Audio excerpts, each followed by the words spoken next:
జోగులాంబ గద్వాల జిల్లాలో మిర్చి రైతుల కష్టాలు కన్నీరు తెప్పిస్తున్నాయి.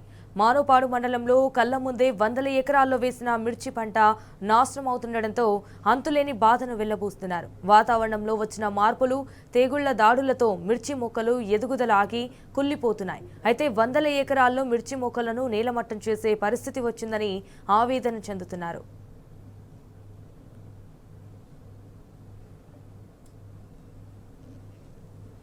ప్రతి ఏడాదిలాగే 4000 ఎకరాల్లో మిర్చి పంటను సాగు చేశారు రైతులు. చివరి దశ వరకు పంట కోసం ఆశగా చూసిన మిర్చి రైతులకు నిరాశ మిగులుతోంది.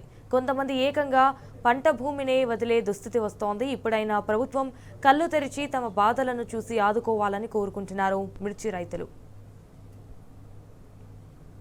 ప్రభుత్వం ఎట్లున్నాయంటే వ్యవసాయం అంటే కాంగ్రెస్ అంటే వ్యవసాయం అంటుండ్రి. ఇప్పుడు ఏడ ఉంది కాంగ్రెస్ వ్యవసాయం? ఎక్కడ లేదు. ఇది చాలా నష్టాలు వస్తున్నాయి. దీనిలో కొంచెం సీఎం గారు కొంచెం దృష్టి పెట్టి అగ్రికల్చర్ని కొంచెం డెవలప్ చేయవలసిందే కోరుతున్నాం. రైతులకు అగ్రికల్చర్ సార్లు వచ్చి కొంచెం అవగాహన కల్పించి కనీసం మేమేమంటే నష్టపరిహారం కోరుతున్నాం. మేము 2 ఎకరాల్లో మిరప పంట వేసాం.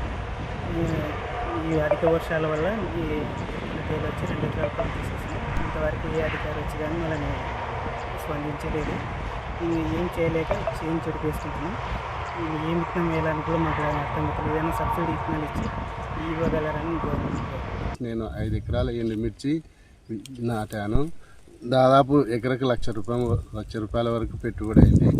ఈ అధిక వర్షాల వల్ల దెబ్బతిని మిర్చిని తీసివేయవలసి వచ్చింది. దీనివల్ల నాకు 5 లక్షల నష్టం కలుగుతుంది. దీనికి ప్రభుత్వం సహకరించి